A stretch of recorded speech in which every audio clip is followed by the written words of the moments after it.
Olá, bem-vindos a mais um programa Arte da Guerra com o embaixador Francisco Seixas da Costa, desta vez, como parece que parecerá evidente para todos, com um programa muito centralizado na personalidade de Donald Trump, que assumiu a posição de 47º presidente dos Estados Unidos, numa vertente que, diria, pode sempre dividir-se entre questões internas e questões internas. De qualquer maneira, embaixador, perguntava-lhe como é que viu o discurso de Donald Trump, que tem pelo menos uma característica que me parece defensável e essencial, que é o facto de aquilo que foi dito no discurso de tomada de posse ser, ipsis verbis, uma tomada de posição relativamente àquilo que foi, foram as promessas de toda a campanha, não lhe pareceu? Sim, o discurso não trouxe surpresas, trouxe talvez houve alguns pontos referidos na campanha que naturalmente o discurso não cobriu, e o discurso tem essencialmente, digamos, um formato, eu diria um pouco mais sereno do que foi o discurso de 2017, comparando aquilo que foi a tomada de posição que Donald Trump em 2017 tomou, bastante mais agressiva no plano quase interno, falando da carnificina, falando de situações de grande tensão. Agora foi um discurso que procurou ser um discurso mais de Estado, mas, dito isto, é um discurso que não deixa de ter lá Trump de A a Z. É um discurso naturalmente construído com o objetivo de ter um grande impacto, em particular interno. Vale a pena dizer que Donald Trump está essencialmente a falar para os Estados Unidos, para as pessoas que votaram nele, para as pessoas que têm alguma expectativa em relação à sua ação e, naturalmente, também a quem ele quer desagradar. E o discurso, nesse aspecto, também não ilude, não leva ninguém ao engano. É um discurso, volto a dizer, mais bem construído e construído com mais alguma serenidade. Depois, curiosamente, Donald Trump, quer na véspera, quer de seguir ao discurso, em várias intervenções que fez, digamos que estava lá mais Trump do que esteve no discurso. Este tipo de discursos, vale a pena dizer às pessoas, são discursos construídos, escritos por outros. Escritos por outras pessoas, naturalmente que eu próprio o revê, mas são escritos por outros. As pessoas são discursos que são construções, digamos, com objetivos políticos e com mensagens, e a própria sequência das mensagens e a ordem por que elas lá estão não é indiferente. E vale a pena dizer que Donald Trump tinha a consciência objetiva de que estava todo o mundo a olhar para ele. E também não desaproveitou isso, se nós olharmos bem aquilo que foi, digamos, toda a sua coreografia mediática, quer na véspera, quer no próprio dia, quer, entretanto, nas horas que se seguiram, desde a chegada à Casa Branca, etc., todo o mundo esteve à espera do que aí vinha. E o que aí vem não traz, como o António disse, não traz surpresas, mas traz naturalmente preocupações para aqueles que têm algumas dúvidas sobre a agenda e em particular não é tanto sobre a agenda americana, é sobre os impactos que essa mesma agenda tenha sobre todos nós.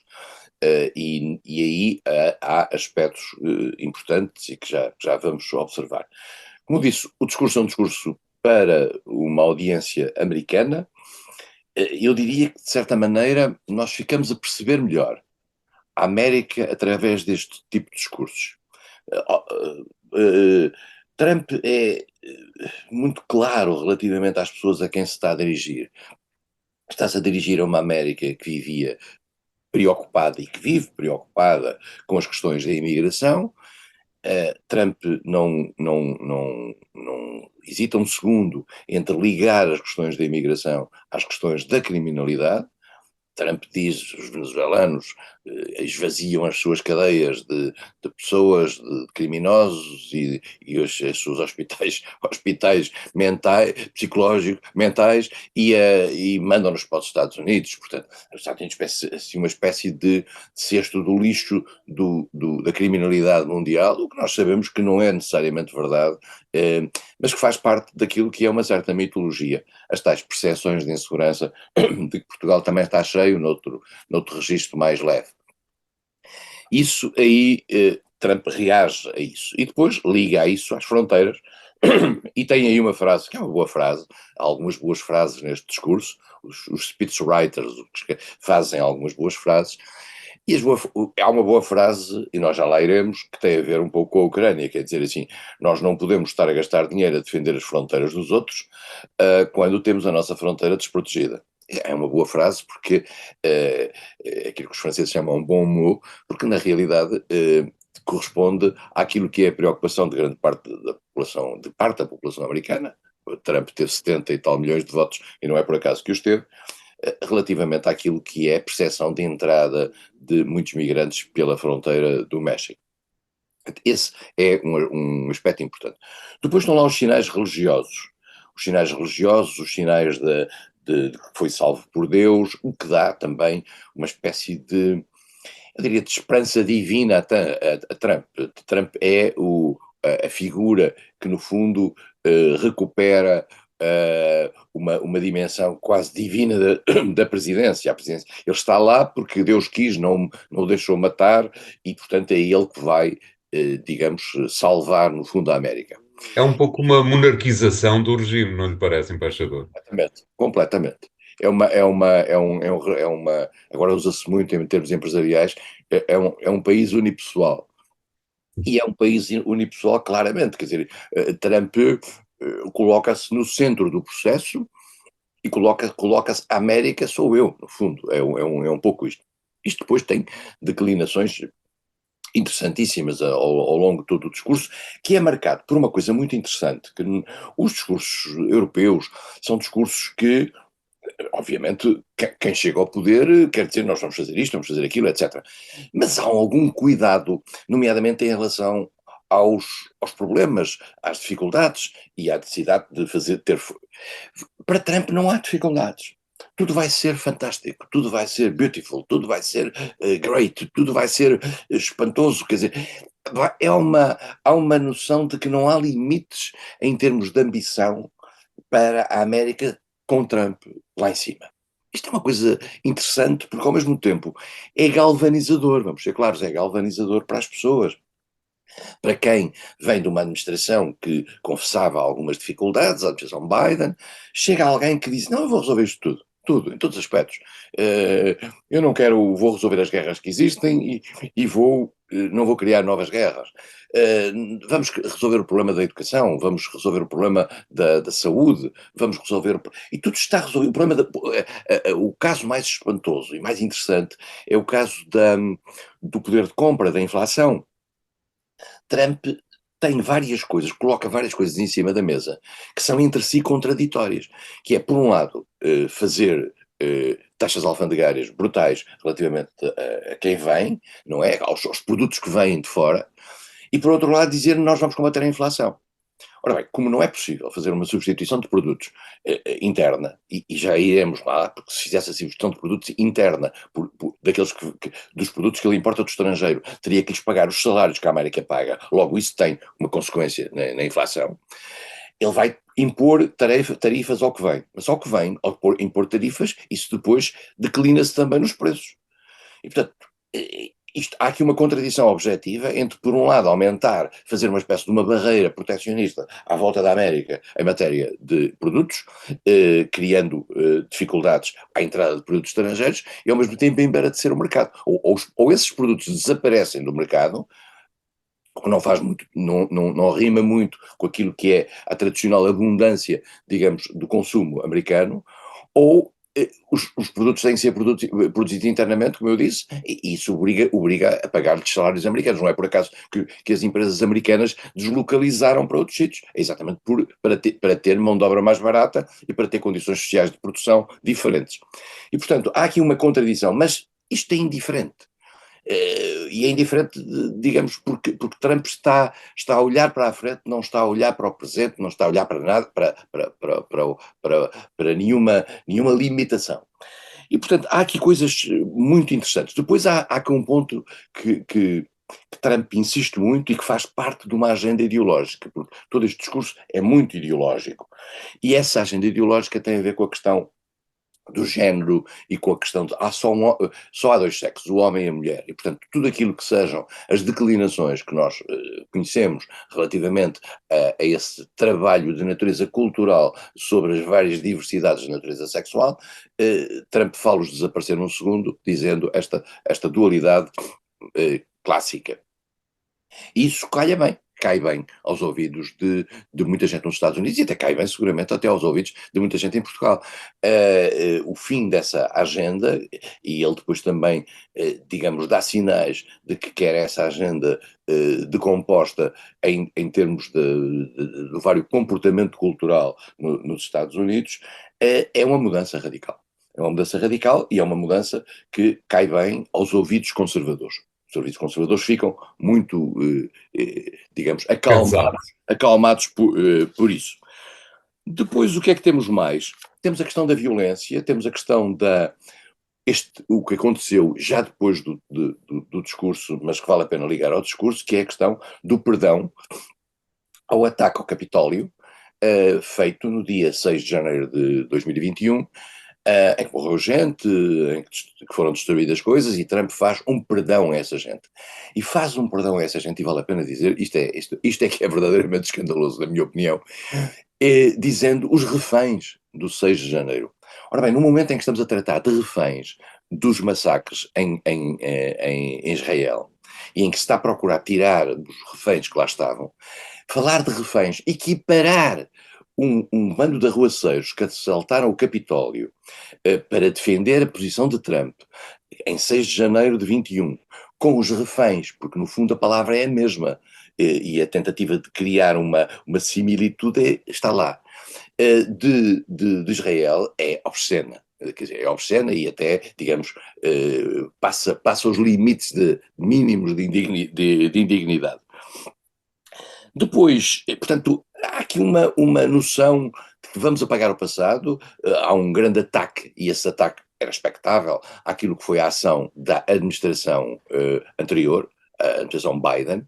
Apesar de tudo, no discurso central, depois já nos laterais, já não, mas no discurso central, Trump coíbe-se de atacar excessivamente a administração anterior, embora diga, como é normal, que vai fazer uma agenda ao contrário, e depois anuncia aquilo que está agora a fazer, que é as chamadas ordens executivas, que é um conjunto de decretos, no fundo, que o Presidente faz imediatamente a seguir, e que ele tinha preparado cerca de uma centena de ordens executivas para, digamos, pôr de lado muitas das decisões que foram tomadas ao tempo da administração Biden, muitas delas marcadas por uma lógica progressista, porque Biden representava aquilo que era uma agenda democrática, e Biden, sendo embora, digamos, de uma ala mais conservadora dentro do Partido Democrático, não deixou, ao longo de todos os seus 4 anos de mandato, de tentar levar à prática um conjunto de posições que o Partido Democrático tinha no seu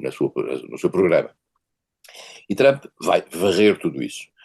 Isto é perfeitamente normal e é perfeitamente consonante, e voltando ao que o António disse no início, consonante com aquilo que estava previsto e que era o seu programa eleitoral e que tinha sido anunciado durante a campanha. Portanto, não há grandes surpresas relativamente ao discurso. O discurso corresponde àquilo que está preparado e vale a pena sublinhar um aspecto importante.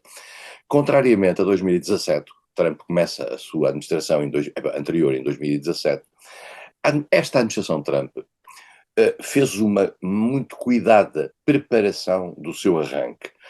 A administração anterior, Trump, há quem diga, isto vale o que vale, os livros dizem-no, que Trump, em 2016, que foram as eleições, e ele tomou posse em 2017, Trump não estava convencido que ia ganhar.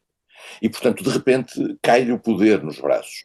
E houve, de certa maneira, Trump encosta-se a setores mais conservadores dentro do Partido Republicano para formar a sua equipa, e esses setores, ao longo do tempo, vêm-se a dissociar de Trump. Nós sabemos que 40 e tal pessoas saíram do governo de Trump entre 2017 e 2022.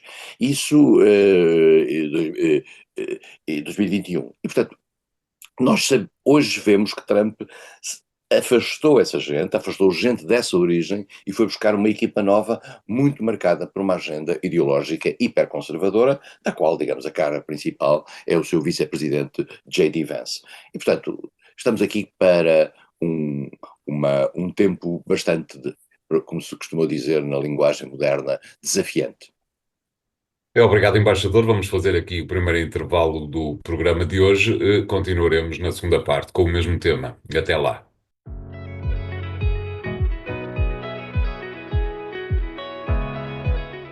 Bem-vindos à segunda parte da Arte da Guerra, como disse anteriormente, para nos mantermos no quadro da tomada de posse de Donald Trump. Na primeira parte do programa, esqueci-me de lhe fazer uma pergunta que tinha exatamente a ver com aquilo que o embaixador disse nos últimos minutos dessa primeira parte, que tem a ver com as pessoas que saíram. E eu queria começar por perguntar-lhe, embaixador, o que é que acha das pessoas que entraram, isto é, a sala estava repleta dos oligarcas, vamos usar este termo, que é usado noutras circunstâncias, não consigo lembrar-me de outro melhor do que este. Os oligarcas das tecnológicas enchiam a sala no seu cantinho, estavam lá todos. O que é que isso lhe diz sobre aqueles que saíram no primeiro mandato de Trump e as novas tropas que estão presentes no segundo mandato de Trump, embaixador? É muito interessante esse aspecto dos oligarcas ou dos plutocratas ou dos capitalistas que estão ali. Há três deles, António, que a sua fortuna somada corresponde à fortuna de metade, da metade mais pobre da América. Isto é uma coisa extraordinária. Portanto, Trump coopta, faz uma cooptação para a sua, não digo para a sua equipa, porque só há um que faz parte da equipa, que é Elon Musk. Os outros não fazem parte da equipa, mas claramente fazem parte das forças apoiantes e fizeram seguramente parte daquilo que foi o financiamento da campanha de Donald Trump. E Trump traz ali, para trás da sua família, o que significa que é uma espécie de família prolongada, alargada, traz as grandes figuras, digamos, da nova economia tecnológica, o que se liga ao seu discurso de futuro, isto é, Trump diz, eu tenho aqui comigo quem faz a nova riqueza, quem faz a riqueza nos setores que são novos da economia, e com os quais eu conto, digamos, para o tal futuro brilhante com que eu espero poder ter a América. E portanto tem ali toda a gente consegue-os todos. E consegue-os ter todos ali à sua disposição. Vamos ver, estas não há almoços grátis, estas pessoas não vão para ali meramente por acaso e por simpatia, vão ali. Portanto, a pergunta é quem é que está à disposição de quem? Exatamente, e portanto, eu quero dizer o seguinte: há um ponto que traduz, eu diria, a captação do Estado por parte do pessoal que tem dinheiro. E na América, num passado já bastante distante, havia um cuidado de fazer uma proteção da máquina do Estado, chamadas leis antitrust, todo um conjunto de medidas que eram tomadas no sentido de evitar essa tomada de posição. E até em certa altura houve momentos de denúncia de setores económicos que, no fundo, influenciavam a máquina pública. Vale a pena dizer com toda a franqueza que não é ilegal e, digamos, e nem sequer é necessariamente imoral que quem cria riqueza possa influenciar, digamos, o funcionamento da máquina pública. O que é imoral é que quem cria riqueza tenha uma capacidade de influência superior àquela que os cidadãos que votam têm. E isto é claramente o que se está a passar. E, portanto, estas grandes figuras estão à espera de qualquer coisa. Estão à espera de que a ação de Trump lhes dê possibilidade de ganhar mais dinheiro. E se calhar outras pessoas ali à volta também estão à espera disso. Ganhar dinheiro não é necessariamente uma coisa negativa e não deve ser necessariamente uma coisa punida. Agora, ganhar dinheiro através da utilização da máquina do Estado e pondo a máquina do Estado ao seu serviço, sem que isso tenha um impacto sobre a vida das restantes pessoas, em particular de uma América pobre que nós sabemos que existe e em que hoje em dia o país vive, hoje o gap entre as pessoas mais ricas e as pessoas mais pobres nos Estados Unidos é muito maior. E, portanto, Trump traz ali as pessoas mais ricas. O que significa é um sinal. E, portanto, essas pessoas estão ali para serem um pano de fundo dos próximos anos. Quanto às pessoas que Trump traz para a sua equipa, nós não podemos julgá-las pela simples razão de que não as conhecemos. Eu acompanhei com muito cuidado, devo dizer, até com mais cuidado do que seria normal, aquilo que foi a construção da equipa de Trump entre 2017 e 2021. Porque era uma nova administração, era uma nova estrutura, e aquelas entradas e saídas, as pessoas já não se lembram, mas era um caos completo na Casa Branca, a entrada e a saída de pessoas. Trump agora parece ter procurado evitar, digamos, a poluição dessa sua equipa por pessoas das equipas republicanas tradicionais e vai buscar pessoas novas. Pessoas novas surpreendentes, algumas até impreparadas para o lugar, mas garantidamente com uma adesão ideológica e uma fidelidade ideológica grande. Vamos ver o que é que isto dá. Vamos ver o que é que esta agenda, o que é pôr na prática, por exemplo, a questão do novo secretário de Defesa é um caso extraordinário, é alguém que tem uma experiência dos mídia, que não tem, e perante aquilo que é o maior exército do mundo, as maiores forças armadas do mundo, com uma equipa que são centenas de milhares de pessoas que estão a trabalhar sob as suas ordens, é alguém que não tem experiência nenhuma no setor. Vamos ver o que é que isto dá, é um experimentalismo, se assim se pode dizer. Já na Bem, há outros países onde os ministros da Defesa também não têm muito a ver com o setor. Assim, de repente, estou a lembrar-me pelo menos de um. É verdade, António, mas podem, apesar de tudo, ter uma experiência política anterior. Alguma experiência política, algum tempo de experiência política, noutras dimensões políticas. Esta pessoa não tinha nenhuma experiência política, não foi eleita, vem cooptada de um setor mediático. Mas enfim, logo veremos. A grande questão nisto tem sempre a ver com as repercussões que isto possa ter sobre a vida dos outros. E nesse aspecto, faço aqui um parênteses para sublinhar dois pontos que Trump colocou, um deles no discurso, outros posteriormente ao discurso, que é duas coisas que têm impacto sobre nós. Uma delas é a saída dos Estados Unidos da Organização Mundial de Saúde, que é uma estrutura da maior importância mundial, do quadro da orgânica mundial ao nível da regulação, e em particular com ações muito importantes no mundo mais subdesenvolvido e no mundo que precisa de uma ajuda de natureza multilateral. E a outra, que já está no discurso clarissimamente, é digamos, a rejeição total de todas as limitações em termos de travagem das medidas climáticas. Trump anunciou a saída do Acordo de Paris e disse drill, drill, drill, que é vamos furar para tirar o petróleo e por todo lado, e portanto tudo aquilo que é o combate às energias fósseis, que faz um pouco parte da agenda da modernidade à escala internacional, desapareceu.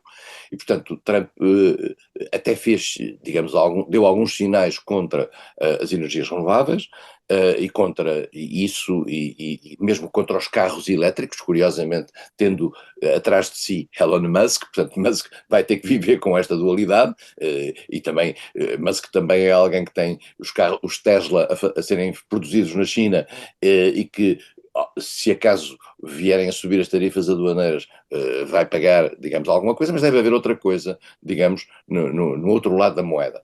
E, portanto, estamos na questão ambiental, é um sinal para o mundo, é um sinal para o mundo e, em particular para a Europa, muito negativo, porque a Europa e os Estados Unidos eram um elemento fundamental para levar à prática uma agenda de descarbonização e uma agenda digamos, de regulação climática. Os Estados Unidos estão, aliás, a sofrer, ao nível daquilo que é a desregulação climática, consequências graves, mas como nós sabemos, há no mundo duas escolas. A escola que acha que a desregulação climática não tem nada a ver com a ação do homem, e há a escola que acha que é a ação do homem que contribui para a desregulação climática, e portanto Trump é da primeira das escolas. Portanto, estamos, digamos, durante 4 anos vamos ter este desafio. Eu disse 4 anos, mas na realidade, como já aliás aqui referi, não serão exatamente 4 anos, serão em princípio 2 anos, porque a margem que Trump tem na Câmara dos Representantes e que lhe permite, portanto, passar a legislação, é uma margem estreita. Tem uma maioria, mas é uma maioria de 3, 4 votos, com uma margem estreita. E daqui a 2 anos vai haver eleições. Outra vez, os Estados Unidos têm eleições para deputados os chamados membros da Câmara dos Representantes, a cada 2 anos. E também 1/3 do Senado. O que significa que daqui a 2 anos, digamos, a Câmara dos Representantes pode mudar de mãos, como é tradicional que aconteça. Mas pode não acontecer. Mas é tradicional que aconteça. E, portanto, Trump vai ter mais dificuldades. E, portanto, ele vai tentar que a sua agenda seja posta em prática muito rapidamente e nos próximos meses, e até ao final de 25, muitas coisas vão ser vistas. Há um ponto importante nesta agenda que tem consequências internas graves e importantes, que é a questão da deportação dos imigrantes ilegais. E essa deportação dos imigrantes ilegais, que essencialmente são imigrantes que vieram através da fronteira do México e que são da América Latina, Trump anuncia a saída de milhões e milhões de pessoas. Há muitas dúvidas sobre como é que se organiza uma saída de milhões e milhões de pessoas, em particular porque muitos desses milhões de pessoas embora estando ilegais nos Estados Unidos, como os nossos portugueses estavam ilegais em França, muitos deles durante o período dos anos 60 e 70, vale a pena lembrar isto para que as pessoas não liguem a ilegalidade a um bando de bandidos. Esses imigrantes estão, muitos deles ilegais, mas a pagar impostos e a servir em setores, nomeadamente na agricultura e nos serviços, para o funcionamento da economia americana. E isso é algo que vai ter impacto na própria economia americana. Mas, enfim, Trump e a sua equipa também não desconhecem isso e, portanto, há aqui vamos esperar para ver quais são essas consequências e, em particular, quais são as consequências até da natureza humana e até das medidas de natureza policial para as implementar que vão ser colocadas no terreno. Vai ser um tempo muito, muito, muito curioso, digamos, para a análise os Estados Unidos que vêm aí. Para uma resposta rápida, antes de fecharmos a segunda parte, embaixador, o que é que lhe diz o facto de a China ter sido desde sempre, durante a campanha eleitoral, na tomada de posse, já depois da tomada de posse, exatamente no que tem a ver também com a Organização Mundial de Saúde, a China é apresentada como o grande inimigo, aquele que os Estados Unidos têm que bater em todas as frentes, mas, apesar disso, o Donald Trump preocupou-se, e isso é que é talvez a coisa mais inesperada de toda a tomada de posse, preocupou-se em convidar Xi Jinping para estar presente. As autocracias e as ditaduras foram privilegiadas nesta presença. Vale a pena explicar às pessoas que não é tradição das posses dos presidentes dos Estados Unidos a presença de chefes de Estado e de governo estrangeiros, isto é, alguns são convidados, mas não há aquela avalanche que tradicionalmente existe noutros países quando um novo chefe de Estado assume funções. E, portanto, neste caso verificou-se apenas o convite a algumas figuras, digamos, ideologicamente mais próximas de Trump. No caso europeu, a única convidada foi Giorgia Meloni. Giorgia Meloni é uma figura da extrema-direita europeia. Há uma coisa muito curiosa, eu já te referi aqui, é que nós fugimos sempre à ideia de qualificar Trump como uma agenda de extrema-direita. Trump é uma agenda de extrema-direita, tem uma agenda de extrema-direita.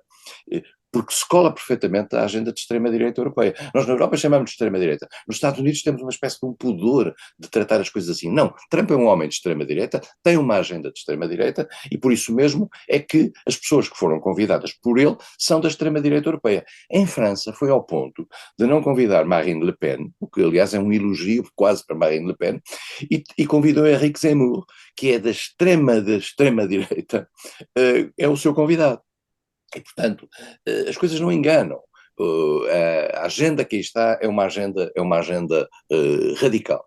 E, portanto, os Xi Jinping, Xi Jinping vai ser, digamos, um parceiro com o qual a América quer lidar diretamente. Trump adora lidar diretamente com líderes fortes, sabe que a China, em primeiro lugar, faz a unanimidade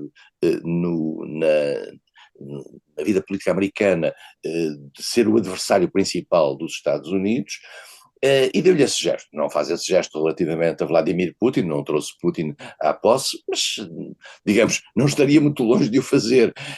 Disse, mas Putin não pode viajar porque tem um mandato do Tribunal Penal Internacional, aliás, como o Netanyahu. Não, não há problema nenhum relativamente a isso, porque os Estados Unidos não são subscritores do Tribunal Penal Internacional e não é por acaso que Netanyahu daqui a dias vai aos Estados Unidos e não será preso, como merecia, na minha opinião. Mas enfim, o que acontece neste momento é que Trump rodeou-se dos convidados da sua área ideológica e, quanto a isso, não houve surpresas, a meu ver. Muito bem. Muito obrigado, embaixador. Vamos fazer aqui o segundo intervalo do programa de hoje. Voltamos já de seguida. Até lá.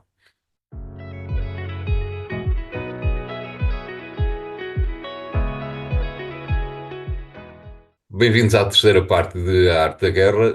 Desta vez, embaixador, para lhe pedir, vamos continuar na área trumpiana, para lhe pedir duas coisas. Que comente o facto de a União Europeia, se é que não estou em erro, não fez parte de nenhuma referência durante o discurso de tomada de posse. E também gostava que nos falasse um pouco daquilo que lhe parece que são as consequências da posição de Trump relativamente ao exterior e, nomeadamente, no que tem a ver com Israel em particular, uma vez que houve uma questão interessante, que foi o facto de alguns membros das famílias dos reféns e dos reféns libertados na última semana terem agradecido a Trump. Gostava que comentasse estas duas questões, embaixador. A dimensão externa é de facto um dos aspectos que, que se ligam a esta tomada de posse.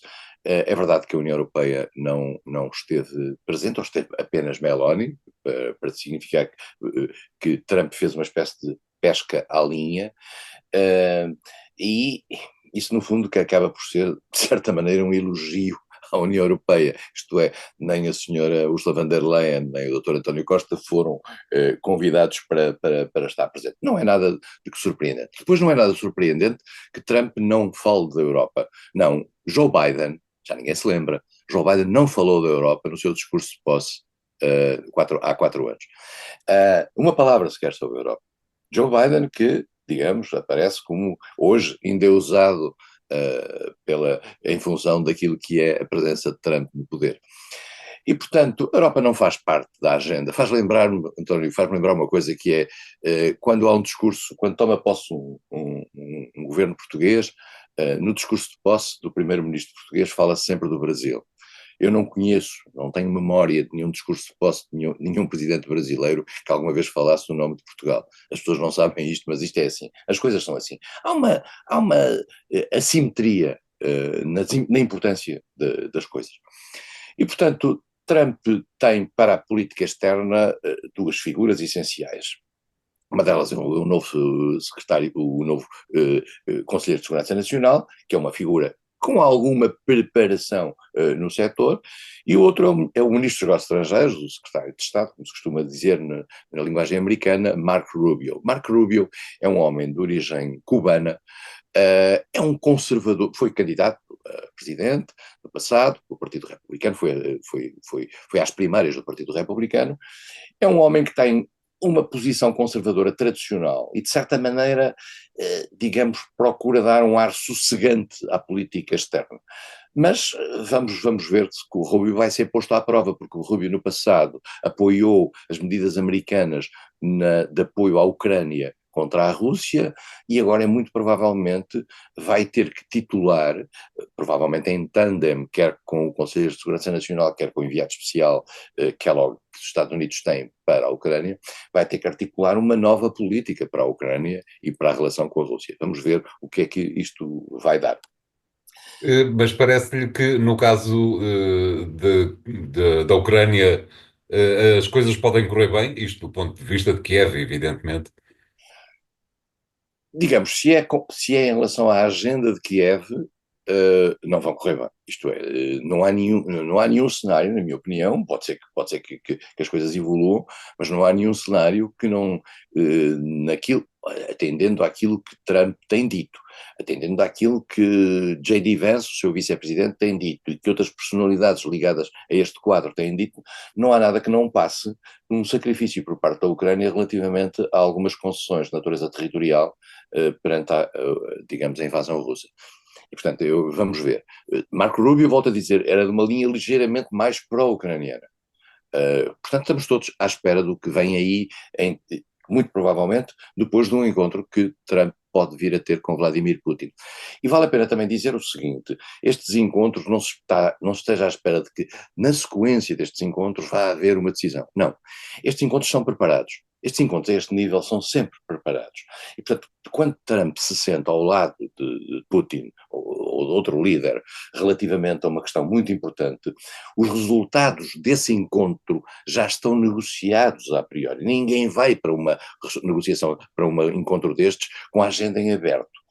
Digamos que haver o encontro quer dizer à partida que há um acordo definido. Que há qualquer coisa que vai sair daí.